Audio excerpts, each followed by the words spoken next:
Hello students, welcome to DNA classes. और आज का जो वीडियो है वो सेकंड पार्ट है हमारे मॉडल पेपर का जो सॉल्यूशन है उसका सेकंड पार्ट है ये। तो फर्स्ट पार्ट में हमने सारे ऑब्जेक्टिव्स देख लिए थे कि ऑब्जेक्टिव्स का आंसर क्या होना चाहिए और क्यों वो आंसर आना चाहिए, ये भी मैं आपको समझा चुकी हूँ। तो आज का वीडियो स्टार्ट करेंगे हम पेपर के थ्योरेटिकल पोर्शन से, मतलब क्वेश्चन नंबर 5 से हमने स्टार्ट करना है आज का ये वीडियो। क्वेश्चन नंबर 5 जो है वो सॉल्यूशन चैप्टर से लिया गया है और क्वेश्चन है ये 2 मार्क के लिए क्वेश्चन है। और चलिए क्वेश्चन स्टार्ट करते हैं कि if 22 gram of benzene is dissolved in 122 gram of carbon tetrachloride, calculate the mass percent of benzene. देखिए बेंजीन का मास परसेंट आपको कैलकुलेट करने के लिए बोला जा रहा है। मास परसेंट कैलकुलेट करने का फॉर्मूला आपको मालूम है कि किसी भी कंपोनेंट का मास परसेंट जो कैलकुलेट करना होता है, सो परसेंट मास ऑफ, यहाँ हमको बेंजीन का कैलकुलेट करना है।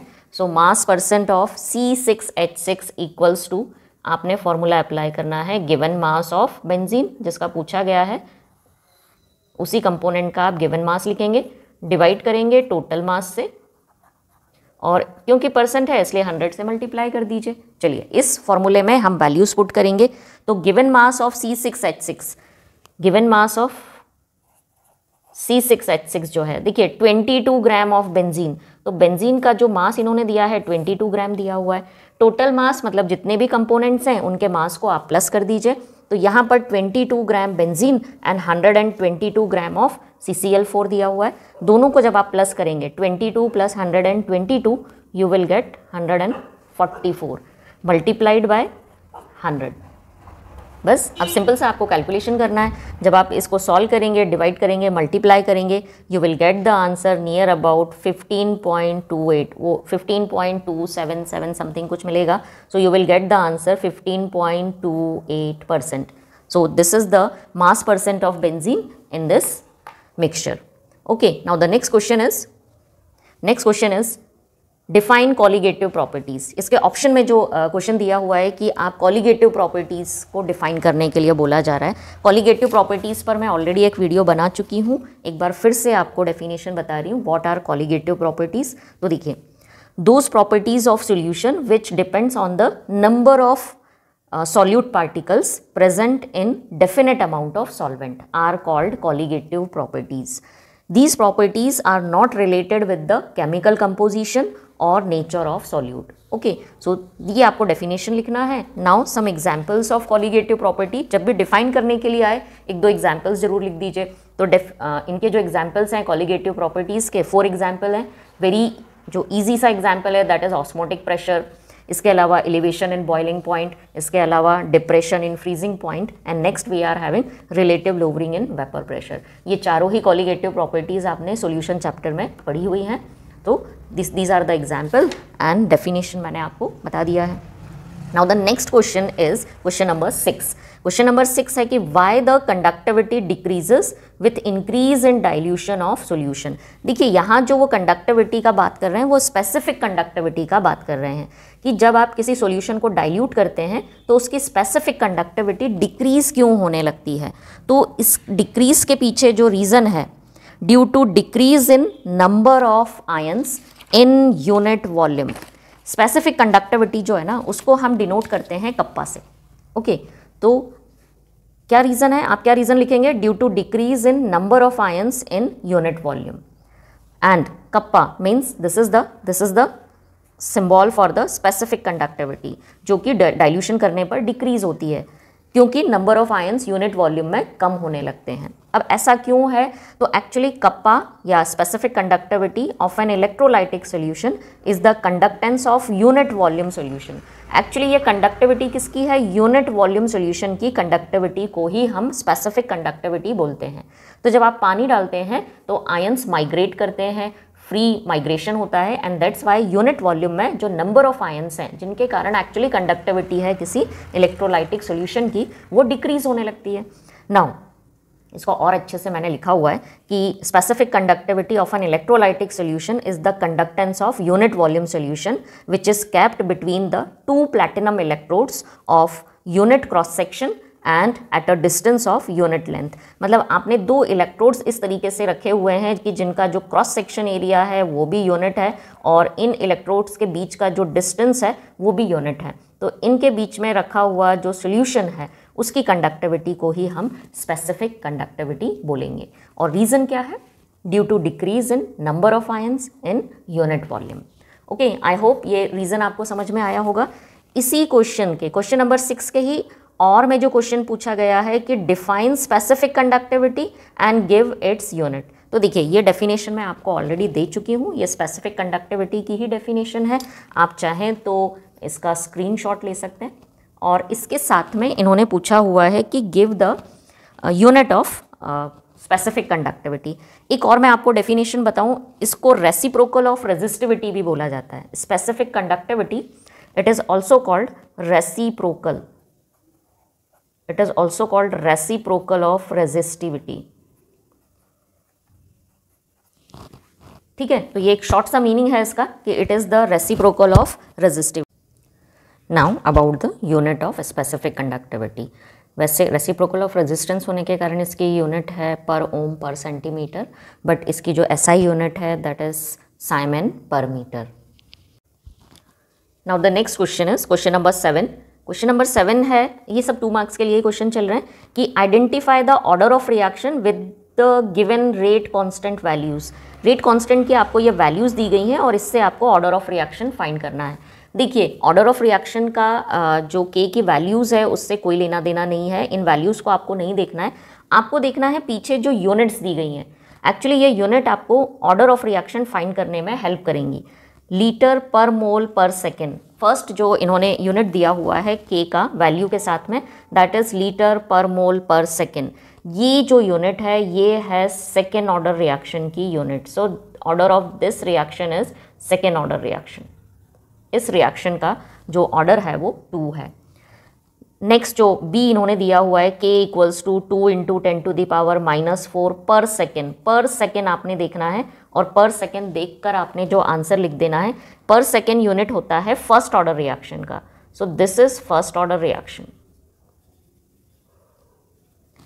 आपको यदि ऑर्डर निकालने में कोई दिक्कत होता है या ये यूनिट्स कैसे निकाली जाती हैं, यदि इसमें आपको प्रॉब्लम है तो इस के लिए भी मैंने एक वीडियो ऑलरेडी बनाया हुआ है और उसका लिंक भी मैं डिस्क्रिप्शन बॉक्स में दे रही हूँ। तो आप चाहें तो एक बार उस वीडियो को देखकर अपना ये कंसेप्ट क्लियर कर सकते हैं।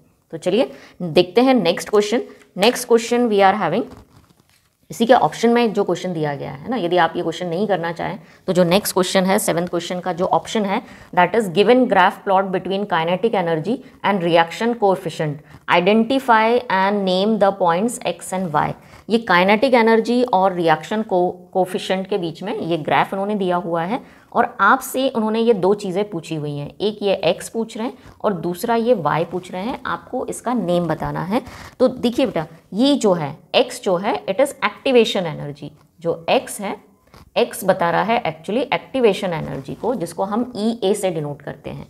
और यहाँ पर ये जो y है, ये y जो है ये बता रहा है ट्रांजिशन स्टेट को, या इसी ट्रांजिशन स्टेट को हम और नाम देते हैं एक्टिवेटेड कॉम्प्लेक्स।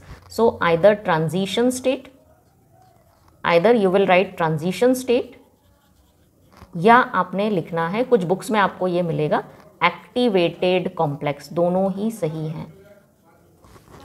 अब देखिए ये क्या है, यहाँ से लेकर यहाँ तक का वो एनर्जी जो कि रिएक्टेंट मॉलिक्यूल को चाहिए ताकि वो इस एनर्जी बैरियर को क्रॉस कर पाए। तो required amount of energy by the reactant molecule is called activation energy. तो वो यही पूछ रहा है, यहाँ से लेकर यहाँ तक का जो एनर्जी है जो एक रिएक्टेंट इस A को B में कन्वर्ट होने के लिए रिक्वायर्ड है। सो X is activation energy EA। Now ये वो स्टेज होगी जिस पर कॉम्प्लेक्स के पास सबसे ज़्यादा एनर्जी होगी और इस स्टेट को या इस कॉम्प्लेक्स को हम बोलते हैं एक्टिवेटेड कॉम्प्लेक्स, या इसी को हम बोलते हैं ट्रांजिशन स्टेट, क्योंकि ये वो स्टेट होती है जिसमें इसके बाद ही हमारा जो रिएक्टेंट है वो प्रोडक्ट में कन्वर्ट हो जाता है। तो हाईएस्ट एनर्जी स्टेट जो होती है that is called transition state, या इसी को हम बोलते हैं एक्टिवेटेड कॉम्प्लेक्स।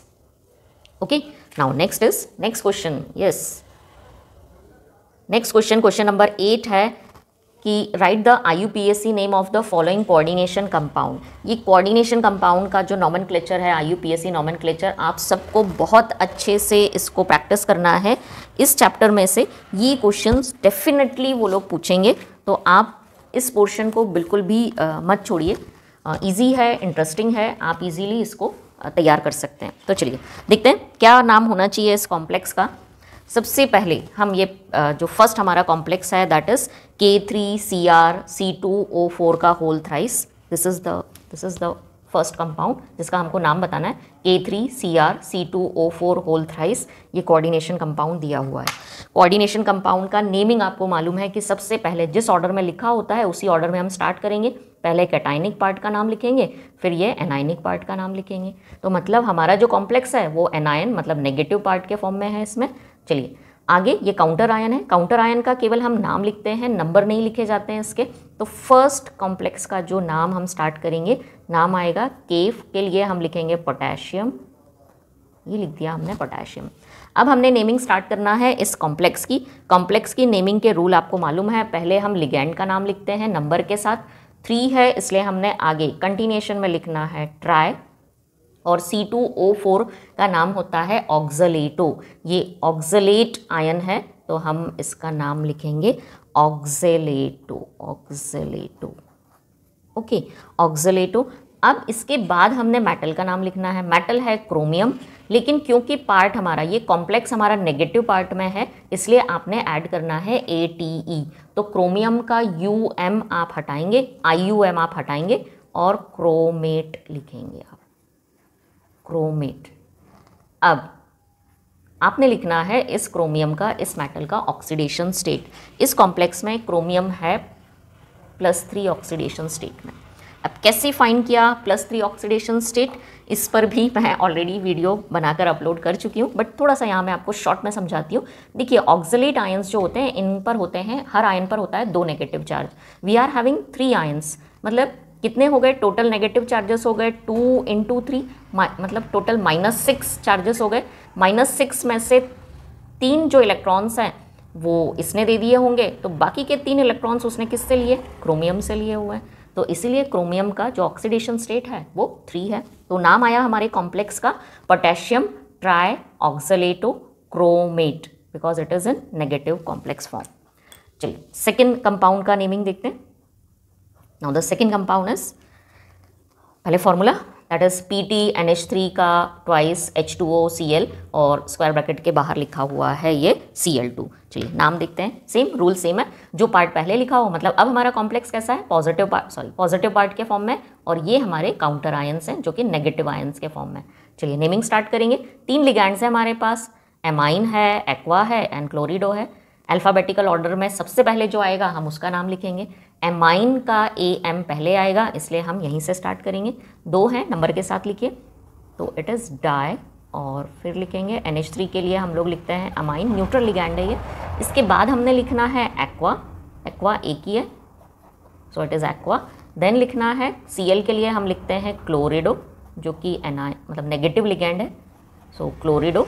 नाउ मेटल का नाम, क्योंकि मेटल अब पॉजिटिव कॉम्प्लेक्स के फॉर्म में है, आपने सिंपल सा नेम लिखना है इसका, दैट इज प्लैटिनम। तो ये हमने लिखा प्लैटिनम। ऑक्सीडेशन स्टेट लिख दीजिए इसका। ऑक्सीडेशन स्टेट फाइंड करना पड़ेगा। देखिए ये तो न्यूट्रल लिगैंड्स हैं, इन पर कोई चार्ज नहीं है, एक माइनस चार्ज इस पर है और 2 ये काउंटर आयंस के फॉर्म में प्रेजेंट है, मतलब टोटल 3 इलेक्ट्रॉन चाहिए, 3 नेगेटिव चार्जेस हैं, तो मेटल पर कितना होगा, 3 पॉजिटिव चार्ज होगा। तो यहाँ पर प्लैटिनम का भी जो ऑक्सीडेशन स्टेट आएगा इस कॉम्प्लेक्स में वो +3 आएगा। अब Cl2, केवल आपने नाम लिखना है Cl का, और Cl का नाम होता है chloride.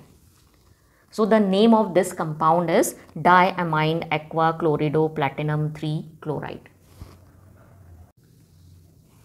Next question number 9। Question number 9 दिया हुआ है, right any 2 main postulates of Werner theory of coordination compound. So जो वेर्नर का कोऑर्डिनेशन थ्योरी है उसके कोई भी 2 इंपॉर्टेंट पॉइंट आपको लिखना है, और ऑप्शन में उन्होंने दिया हुआ है व्हाट आर लिगैंड्स। दोनों ही थ्योरेटिकल क्वेश्चंस हैं ये। तो सबसे पहले देख लेते हैं कि क्या है वेर्नर के 2 इंपॉर्टेंट पॉइंट्स, आप क्या लिखेंगे।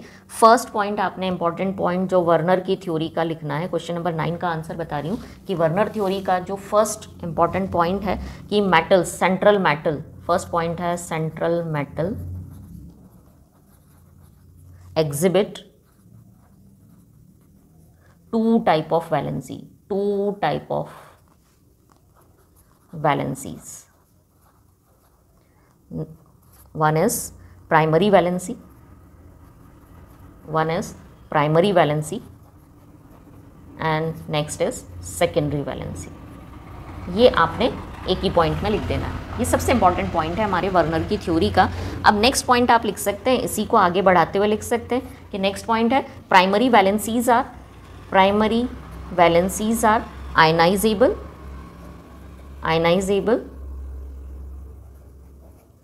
and do not participate in shape formation, or these are not related with the shape or geometry of coordination compound। या इसके साथ आप लिख सकते हैं कि these are ionizable and ज़्यादा अच्छा है आप लिख दीजिए non directive and these are equals to oxidation state of metal, ठीक है। तो ये हो गया हमारा सेकेंड पॉइंट। इसी में आप और चाहें तो ऐड कर सकते हैं सेकेंडरी वैलेंसी क्या है। तो सेकेंडरी वैलेंसी जो होती है जस्ट अपोजिट लिखना है इसको, नॉन आयनाइजेबल होती हैं।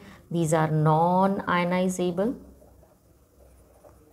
आयनाइजेबल बट होती हैं directive and they determine the geometry of coordination compounds, and these are equals to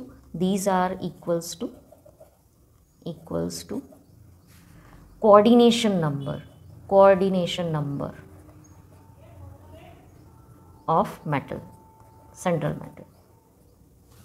okay, so these are the two important point. आप चाहें तो इन पॉइंट्स को शॉर्ट कर सकते हैं, मैंने थोड़ा सा ज़्यादा डिटेल लिखवाया है ताकि आप अपने अकॉर्डिंग जो भी पॉइंट्स आपको इजी लगता है वो ले लीजिए, जितना आपको डिटेल करना है। आप चाहें तो प्राइमरी वैलेंसी का केवल एक पॉइंट लिख दीजिए कि these are ionisable and non directional, या these are ionisable and it is equals to oxidation state of metal. Secondary valency लिख दीजिए non ionisable and equals to coordination number of metal. So this is the 2 points of Werner theory. इसी के option में उन्होंने जो दिया हुआ है दैट इज डिफाइन लिगैंड। तो क्या होते हैं लिगैंड्स? देखिए लिगैंड्स का डेफिनेशन तो आप सबको मालूम है कि एनी आयन। ओके, नेक्स्ट आपको जो क्वेश्चन है कि what is ligand, ligand define करना है। ये और वाला क्वेश्चन है, व्हाट इज लिगैंड। लिगैंड क्या होते हैं? एन एटम, एन आयन और मॉलिक्यूल। ओके, आयन और molecule which donate one or more electron pair to central metal atom or ion and form coordinate bond, है ना। इलेक्ट्रॉन पेयर डोनेट करके ये क्या बनाते हैं? कोऑर्डिनेट बॉन्ड बनाते हैं मेटल के साथ। So those are called ligands. Some examples जब आप डिफाइन करें एग्जांपल ज़रूर लिख दीजिए। कुछ एग्जांपल्स जैसे कि न्यूट्रल लिगैंड्स जो होते हैं वो होते हैं वाटर है, NH3 है। ये आपको एग्जाम्पल यहीं फार्मूलाज में मिल जाएंगे। अभी अपन ने फार्मूले बनाए हैं, या इस क्वेश्चन में IUPAC नेम लिखने के लिए आपको जो फार्मूले देंगे उसी में से आप ले सकते हैं। तो ये न्यूट्रल लिगैंड्स हो गए। कुछ नेगेटिवली चार्ज लिगैंड्स होते हैं जैसे Cl-, Cn- and C2O3 ऑक्सलेटो ions and so many others. तो आप कोई भी 1-2 एग्जाम्पल्स डेफिनेशन लिखिए और उसके साथ ये 1-2 एग्जाम्पल्स लिख दीजिए। So this is the answer for the what is ligand. Types यहाँ बहुत ज़्यादा डिटेल करने का ज़रूरत नहीं है। Ligands are monodentate, bidentate and polydentate ligands. Next जो हमारा क्वेश्चन है कि right the chemical equation of Rosenmund reaction. Next है right chemical equation of Rosenmund reaction.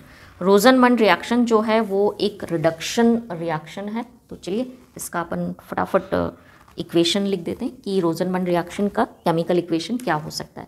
देखिए रोजनमन रिएक्शन में ना जो हम रिडक्शन करते हैं वो एसिड क्लोराइड का करते हैं। तो क्वेश्चन नंबर 10 के लिए ये मैं आंसर लिख रही हूँ रोजनमन रिएक्शन। बड़ी इंपॉर्टेंट रिएक्शन है, याद करिएगा रोजनमन रिएक्शन। जितनी भी नेम रिएक्शंस हैं ये अच्छे से लर्न करिए आपके एग्ज़ाम के पॉइंट ऑफ व्यू से। ये सारी रिएक्शंस बड़ी इंपॉर्टेंट है। तो रोजनमन रिएक्शन का केमिकल इक्वेशन मैं आपको दे रही हूँ RCOCl। This is the acid chloride, इसका हम रिडक्शन करेंगे, रिडक्शन मीन्स H2 का रिएक्शन करवाएंगे। जो कैटलिस्ट आपने लेना है PD BaSO4 means BaSO4 on PD palladium, आपको मिलेगा आपको इस एसिड क्लोराइड के रिडक्शन से मिलेगा एल्डिहाइड RCHO, साथ में मिलेगा आपको HCl। सो दिस इज, आप नाम लिख दीजिए यहाँ पर, this is acid chloride and what you will get aldehyde. So this is the chemical equation for Rosenbaum reaction. Now the next question जो है वो IUPAC नेम देना है आपको। 2 कंपाउंड उन्होंने दिए हुए हैं फॉर्मूलाज, आपको इनके IUPAC नेम लिखना है। फर्स्ट जो कंपाउंड दिया हुआ है ऐसे रिंग के फॉर्म में दिया हुआ है, बेंजीन रिंग है, उस पर एक CHO ग्रुप अटैच्ड है और यहाँ पर एक Br अटैच्ड है। सबसे पहले आप प्रेफरेंस देंगे इस ग्रुप को, तो ये बेंजीन और इसमें लगा दीजिए ये एल्डिहाइड ग्रुप अटैच है, तो ये बन गया बेंजाल्डिहाइड। अब बेंजाल्डिहाइड का जो कार्बन जिससे अटैच्ड है ये उसको नंबर 1 देंगे आप, तो 1, 2 एंड 3। तो इस कंपाउंड का नाम आएगा 3 bromo, it is 3 bromo, just it is 3 bromo और बेंजाल्डिहाइड।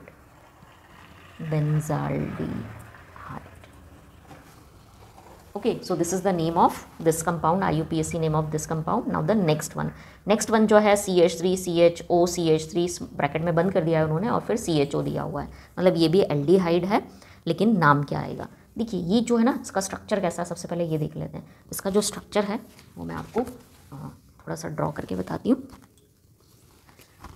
पहला CH3, ये CH3, उसके बाद उन्होंने दिया हुआ है CH, और ये OCH3 जो है ये इस तरीके से सब्स्टिट्यूशनल ग्रुप के फॉर्म में ये अटैच्ड है, साइड चेन के फॉर्म में ये OCH3 ग्रुप अटैच है।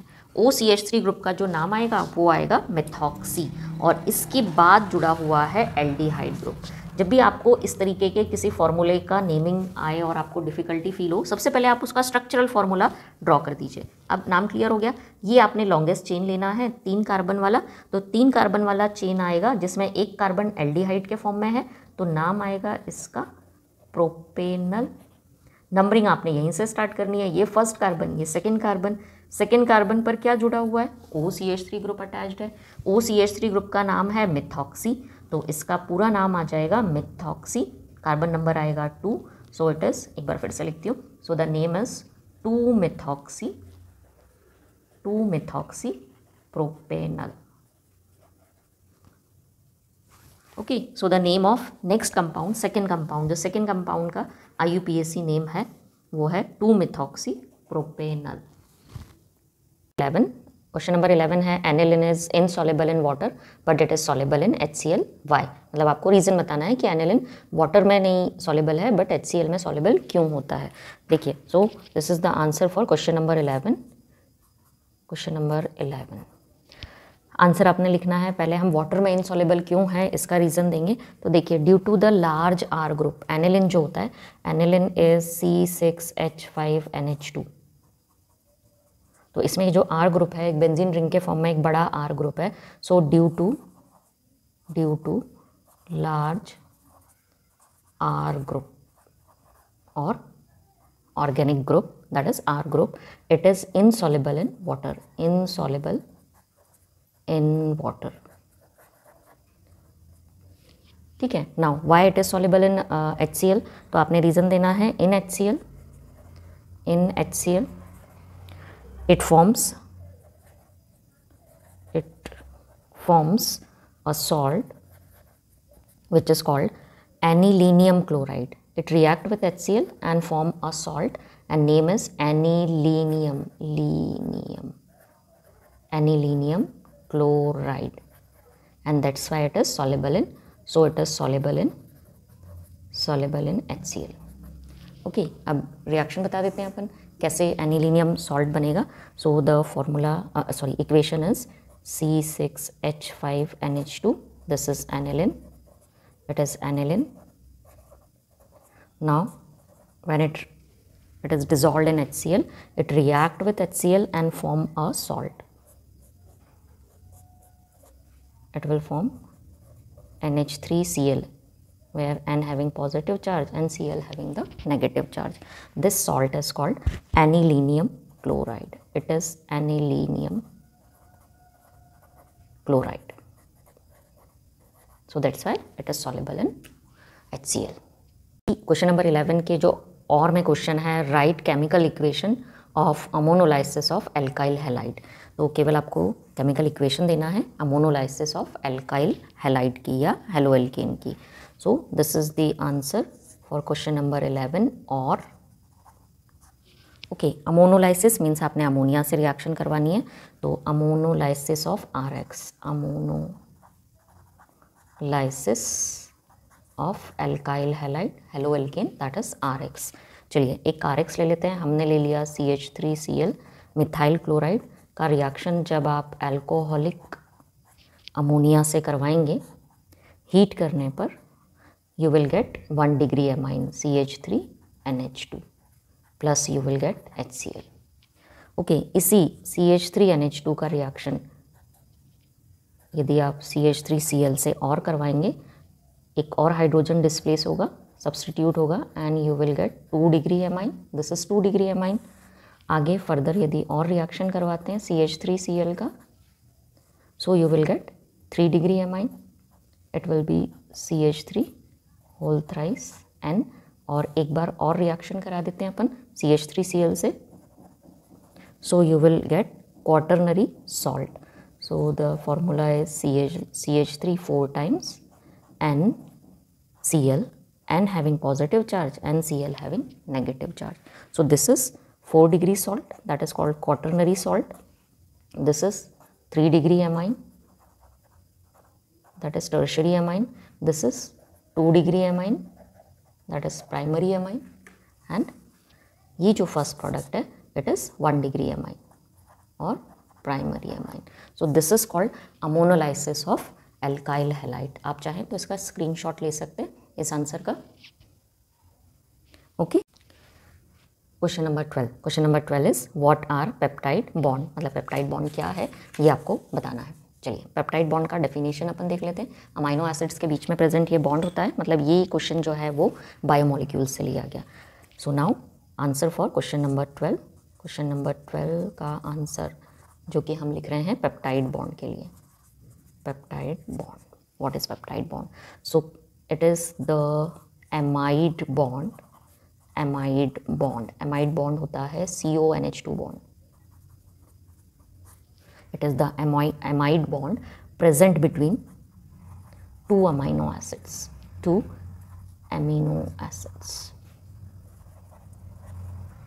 in polypeptide chain. ठीक है, तो पूरी पॉलीपेप्टाइड चेन जो होती है वो अमीनो एसिड्स के बीच में ये पेप्टाइड बॉन्ड बनने के कारण ही बनती है, या इसके कारण ही होती है। पेप्टाइड बॉन्ड का फॉर्मेशन दिखा देते हैं अपन कि कैसे दो अमीनो एसिड्स के बीच में ये पेप्टाइड बॉन्ड फॉर्म होता है।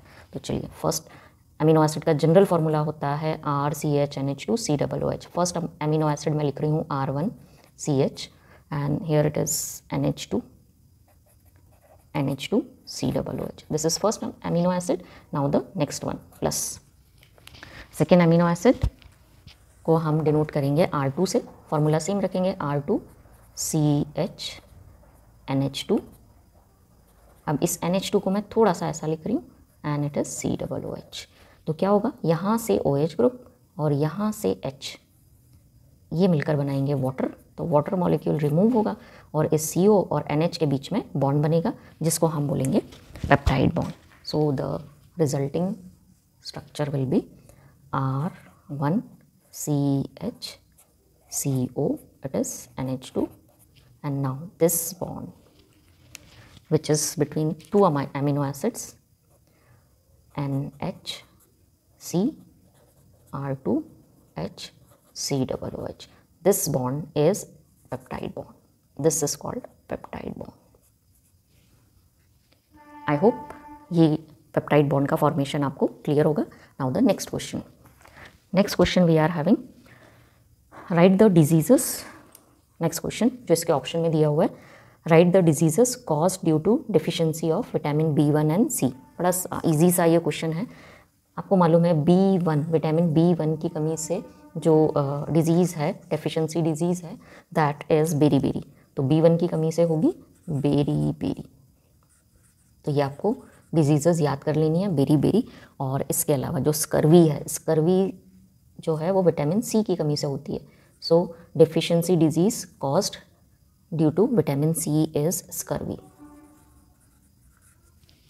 सो विटामिन सी के लिए आपको लिखना है स्कर्वी और विटामिन B1 के लिए आपको लिखना है बेरी। तो आज का वीडियो यहीं एंड कर रही हूँ मैं। ये 2 मार्क्स के जो क्वेश्चंस हैं वो कंप्लीट हो गए हैं। नेक्स्ट वीडियो में हम बात करेंगे 3 marks, 4 marks and 5 mark questions के आंसर के बारे में। टिल देन अच्छे से प्रिपरेशन करिए। वीडियो यूज़फुल लगता है तो अपने और दोस्तों के साथ, फ्रेंड्स के साथ इसको शेयर करिए।